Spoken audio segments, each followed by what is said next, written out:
Hi guys, welcome to my channel SL Fatima the Lazy Boss. අද මේ session එකේ ඔයාලට කියලා දෙන්නේ කලින් දවසේ මම කියලා දුන්නා ව්‍යාපාරයක් කියන්නේ මොකද්ද? සොල ව්‍යාපාරවල තියෙන benefits මොනවද?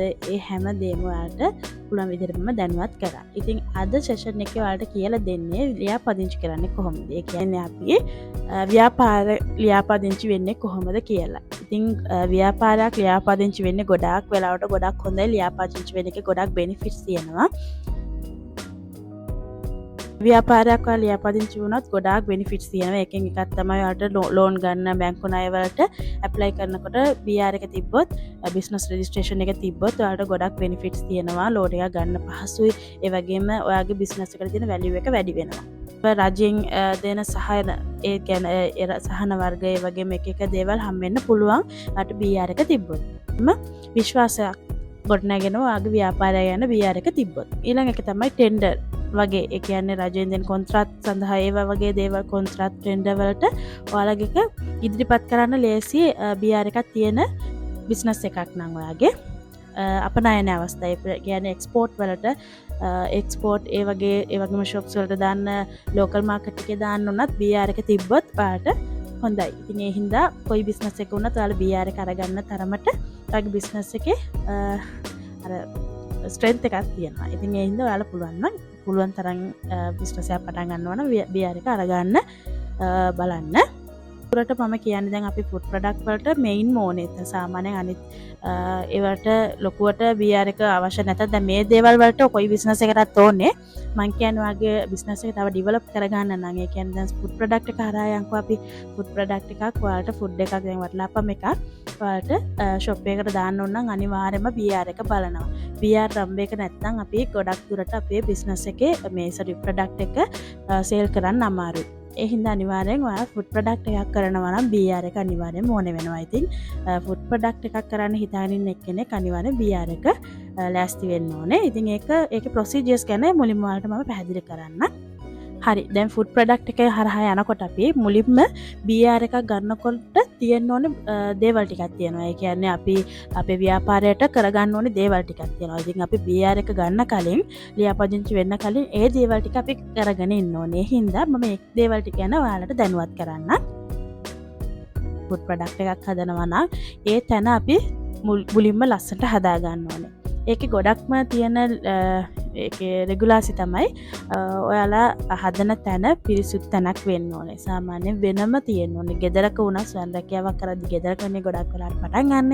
ඉතින් ගෙදරක වුණත් ඇතුලේ කරන්න බෑ. වෙලියෙන් කාමරයක් වගේ තියෙන්න ඕනේ. නැත්නම් පොඩියට හරි හදා ගන්න බලන්න ඕනේ. දැන් මම පටන් ගන්න තියෙන්නේ ඉස්සරහා කාමරේ තමයි. ඉතින් කාමරේ පිළිවෙලකට තියෙන්න ඕනේ. සිංක් එකක් තියෙන්න ඕනේ. සිවිලින් හරි උඩ ආවරණය වෙලා තියෙන්න ඕනේ වහලය.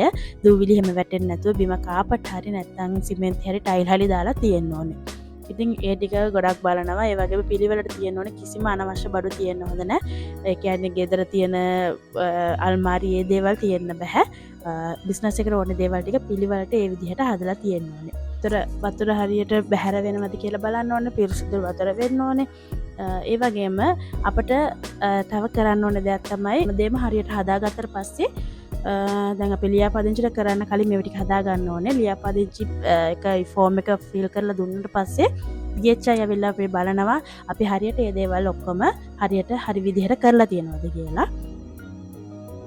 ඊළඟට අපි වෛද්‍ය වාර්තා ගන්න ඕනේ. මෙඩිකල් එක ගන්න ඕනේ. ඉතින් PHI අපිට දෙනවා ෆෝම් එකක්. ඒක තියෙන අරන් ගිහිල්ලා අපි වෛද්‍ය වාර්තාව ගන්න ඕනේ. ඒකට යූරින් බ්ලඩ් සැම්පල්ස් අපි අරගෙන දෙන්න ඕනේ. ඒ ඔක්කොම චෙක් කරලා අපි ડોක්ටර් කෙනෙක්ට පෙන්නලා ඒක අදාළ ડોක්ටර් කෙනෙක්ට පෙන්නලා ඒ රිපෝට් එක කන්ෆර්ම් කරගන්න ඕනේ හරි කියලා. ඊට පස්සේ PHI ට ඒක බාර දෙන්න. බෝ වෙන රෝග, සමය රෝග හිම තියෙනවද කියලා තමයි මේ මෙඩිකල් එකෙන් චෙක් කරන්නේ. ඒ වගේම අපේ වැඩ කරන අයගෙත් මෙඩිකල් එක අපි ගන්න ඕනේ.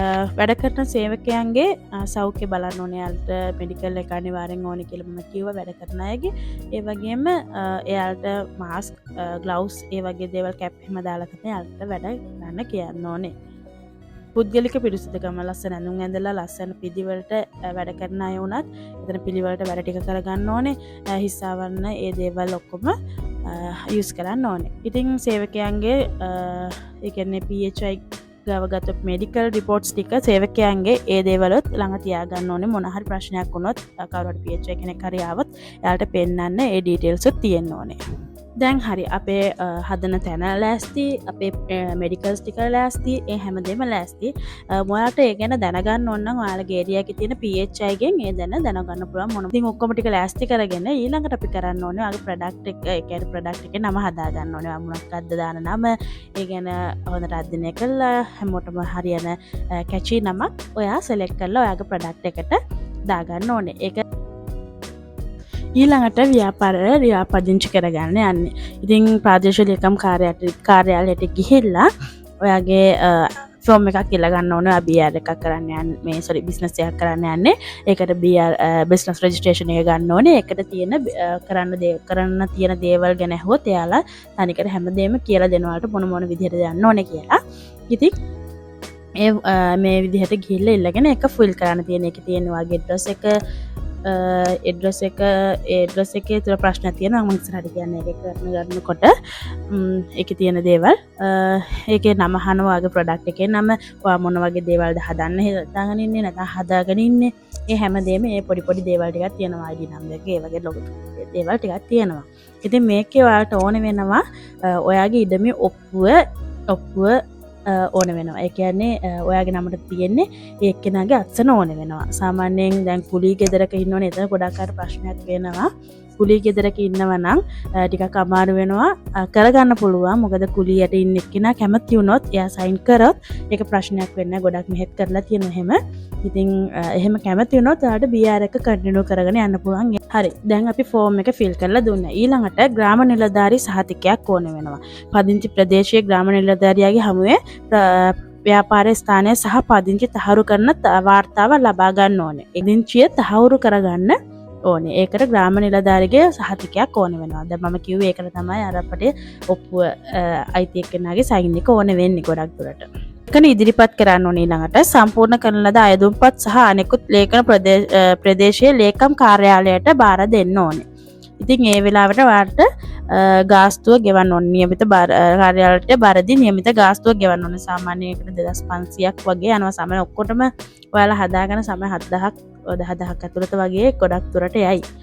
මට මතක විදිහට දැන් ගොඩක් කාල මම මේක අරන් මට දැන් මතක විදිහට මම කියන්නේ ඊට අඩු වෙන්නත් පුළුවන්.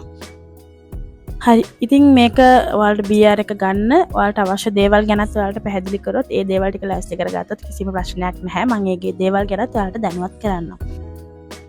එක ගන්න අවශ්‍ය දේවල් ගැනත් ඔයාලා බලාගම මේ දේවල් ඔක්කොම ලෑස්ති කරගත්තොත් ඔයාලට කිසිම ප්‍රශ්නයක් වෙන්නේ නැහැ. මේ දේවල් ටික ලෑස්ති කරගෙන ඔයාලා BR එකට කරගන්න ලෑස්ති වෙන්න පුළුවන්. ජාතික හැඳුනුම්පතේ පිටපතක් ඔයාගේ ID එකේ කොපියක් ඕන වෙනවා. ව්‍යාපාර ස්ථානයේ අයිතිය තහවුරු කිරීමට ඔප්පුවක් කුලිය ගිවිසුමක් හෝ අයිතිකරුගේ අනුමැති පතක් ඕන වෙනවා. ඒ කියන්නේ ඔයා ඉන්න ස්ථානයේ බිස්නස් එක රෙජිස්ට්‍රේෂන් වෙන ස්ථානයේ ඔප්පුවක් නැත්නම් ඔයා කුලිය ගෙදරක ඉන්නවා නම් ඒ අයිතිකරුගේ අනුමැති පතක් ඕන වෙනවා. අනුමැතිය තියෙන රෙට එකක් ඕන වෙනවා. මෑතකදී ගෙවන ලද වරිපණන් රිසිට් පතක් අදාළ වෙනවා. ළඟදී ගෙවපු රිසිට් පතක් අවශ්‍ය වෙනවා වරිපණන්. ආහාර නිෂ්පාදන වැනි විශේෂ ආහාර ව්‍යාපාර සඳහා මහජන සෞඛ්‍ය පරීක්ෂණ PHI වැනි අදාළ අංශවල අනුමැතිය. ඒ කියන්නේ මම කියපු ටික තමයි PHI වල බලද්දී ඒ මෙඩිකල් ටික ඒ වගේම ඒ හදන තැනේ ප්‍රොසීජර්ස් ටික ඒ විදිහට තියෙන්න ඕනේ. දාගෙන ඒ ටික තිබ්බොත් ඔයාලට BR එක ඉක්මනින්ම ලේසියෙන්ම ගන්න පුළුවන් වෙනවා. ඉතින් මේ දේවල් තමයි ඔයාලට BR එකක් ගන්නකොට කරන්න ඕන දේවල්. ඊළඟ සෙෂන් එක අපි බලමු අපේ ප්‍රොඩක්ට් එකක් හදලා ඒක මාකට් එකට දාලා අපි කොහොමද ඒකේ ප්‍රොෆිට් එකක් ගන්න ඒ වගේම කොස්ට් එක කොච්චරක් යනවද කොහොමද ඒක හැන්ඩල් කරන්නේ ඒ වගේම අපි සේව් කරන්නේ කොහොමද අපි බැලන්ස් කරලා අපි බිස්නස් එක මැනේජ් කරගන්නේ කියලා ඊළඟ සෙෂන් එකේ අපි බලමු.